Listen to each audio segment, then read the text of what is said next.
నమస్తే అండి. నా పేరు మట్టా జయంతి గౌడ్. బీసీ సంక్షేమ సంఘం ఆర్ కృష్ణయ్య గారి దగ్గర మహిళా జాతీయ ఉపాధ్యక్షురాలిని. మీ అందరికి ఒక విషయం తెలుసు, ఆర్ కృష్ణయ్య సంఘంలోనే రాష్ట్ర యువజన సంఘం కన్వీనర్గా మరియు ఆర్ కృష్ణయ్య పిఆర్ఓగా అని చెప్పుకుంటూ రాజ్ కుమార్ అని కరీంనగర్ చెందినటువంటి వ్యక్తి. ఆ వ్యక్తి వల్ల నేను దాదాపు ఒక 6 సంవత్సరాల నుంచి 6 నుంచి 7 సంవత్సరాలు అవుతుంది కొన్ని విషయాలల్లో మనోవేదనకి గురవుతున్నా. ఎందుకంటే ఎక్కడన్నా చెప్పడానికి నాకు ఇబ్బందిగా అనిపిస్తుంది. ఒక ఆడపిల్లగా అతను చేసే విధానం, అతని తీరు ఈరోజు శృతి మించింది. ఎంతవరకు అనంటే ఫోటోలు మార్పింగ్ చేసి ఎడిటింగ్ చేసి పెట్టేంత వరకు. ఇక ఇప్పటికి కూడా నేను అతని మీద చర్యలు తీసుకోకపోతే ఇట్లాగే కొనసాగిస్తాడు. ఇది ఎంతకు దారితీస్తుందో తెలీదు. నన్నే కాదండి, ఎంతోమంది అమ్మాయిల విషయంలో తప్పులు చేసిండు. అతని విషయంలో ఎఫ్ఐఆర్లు కూడా అయినాయి. అట్లాగే ప్రతి ఒక్క అమ్మ విషయంలో మిస్బిహేవ్ చేస్తాడు. దాన్ని తప్పని చెప్పి చాలా సందర్భాల్లో చెప్పడం జరిగింది. ఆర్ కృష్ణయ్య గారికి కూడా నేను చాలా సందర్భాలు వివరించడం జరిగింది. ఇది తప్పు అని చెప్పి సంఘంలో చాలాసార్లు గొడవలు కూడా జరిగాయి. ప్రతి క్షణము తను నేను తిడుతున్నా చేస్తున్నా కూడా తనలో మార్పు ఏ రోజు రాలేదు. ఈ రోజు ఎంతకు తెగిడ్చిందంటే ఒక ఆడపిల్లను కూడా చూడకుండా నలుగుట్లో నేను తలదించుకునే విధంగా ఫోటోలు ఎడిటింగ్ చేసి పెట్టేంత విధానికి తను డైరెక్ట్గా పెట్టకుండా తనకు సంబంధించినటువంటి ఒక మహిళతో ఫోటో పెట్టించడం జరిగింది. తన మీద షీటీంలో కంప్లైంట్ ఇస్తే వాళ్ళు మాకు consult police station Nallakunta PS లో ఎఫ్ఐఆర్ చేయించడం జరిగింది. నేను కోరుకునేది ఒక్కడే, నేను కూడా ఒక జాతీయ ఉపాధ్యక్షురాలుగా నేను మాట్లాడట్లేదు, నేను ఒక సాటి మహిళగా.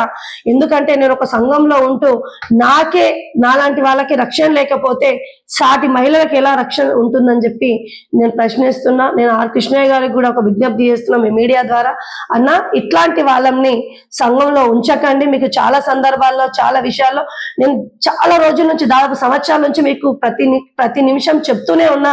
కానీ తను చేసినటువంటి పనిని మీరు సమర్థిస్తున్నారా లేకపోతే పోనీలను వదిలేస్తున్నారో మాకు ఆ విషయం అర్థం అవ్వట్లేదు. కానీ మీ సమర్థించడం వల్ల ఎంతో మంది మహిళలకు అన్యాయం జరుగుతుందన్న విషయం మాత్రము మీరు గుర్తించాల్సిన అవసరం ఉంది. ప్రతి నిమిషం కూడా మీరు మహిళలకి రక్షణ కల్పించాలని అంటున్నారు. మరి మీ సంఘంలో ఉన్నటువంటి వ్యక్తి మాట్లాడితే మీరు అంటాడు, నువ్వు కూడా మా సంఘమే, వాడు కూడా మన సంఘమే అంటాం. నేనేం తప్పు చేసినా మీరు చూపించండి. వాడు తప్పు చేసినప్పుడు నేను ఇలాంటిది ఏదైనా తప్పు చేస్తే మీరు బహిరంగంగా నన్ను బహిష్కరించే అవకాశం కానీ ఒక సంఘ నాయకుడిగా నన్ను సస్పెండ్ చేసే అధికారం మీకు ఉంటుంది. మరి ఈ రోజు ఈ విధంగా ప్రవర్తిస్తుంటే, అమ్మాయిల పట్ల ఈ విధంగా చేస్తుంటే మీరు ఎందుకు తన్ని హెచ్చరించకుండా ఎందుకు సపోర్ట్ చేస్తున్నా నాకు తెలియజేయాల్సిన అవసరం ఎంతైనా ఉంది. ఇప్పటికైనా మీరు స్పందించి మహిళలకి కాపాడాలన్న ఉద్దేశం కృష్ణన్న మీకు ఉంటే దయచేసి సంఘానికి అతను రానివ్వద్దు. అతని మీద పోలీసులు పూర్తి స్థాయిలో విచారణ చేస్తున్నారు కంప్లైంట్ ఇచ్చేంతో. ముఖ్యంగా మన షీటీం పోలీసులతో పాటు మా కన్సల్ట్ నల్లకుంట PS అధికారులు కూడా వాళ్ళు విచారించడం జరిగింది, ఎఫ్ఐఆర్ తీసుకోవడం జరిగింది. ఎందుకంటే వాళ్ళు మహిళల పట్ల పోలీసులు ఎప్పుడైనా సరే వాళ్ళకి అండగా ఉంటారు. ఈ రోజు నేను వెళ్ళి ఒక సంఘ నాయకురాలు అని చెప్పేసి నేను అక్కడ పిటిషన్ ఇవ్వలేదు. ఒక సాటి మహిళగా నాకు అన్యాయం జరిగింది. దాని విషయంలో ఎందుకంటే చాలా మంది అంటారు, నువ్వు ఒక బీసీ సంఘంలో ఉన్నావమ్మా, నువ్వు కృష్ణన్నకు చెప్పొచ్చు కదా PS వరకు ఎందుకు వెళ్ళినావు అని చెప్పి కొంచెం మంది నాతో మాట్లాడడం జరిగింది.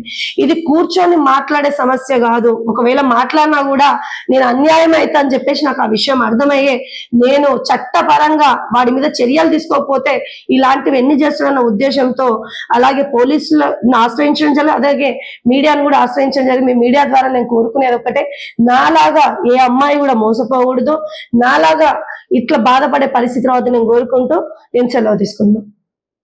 అమ్మాయి కేసు పెట్టడం జరిగింది.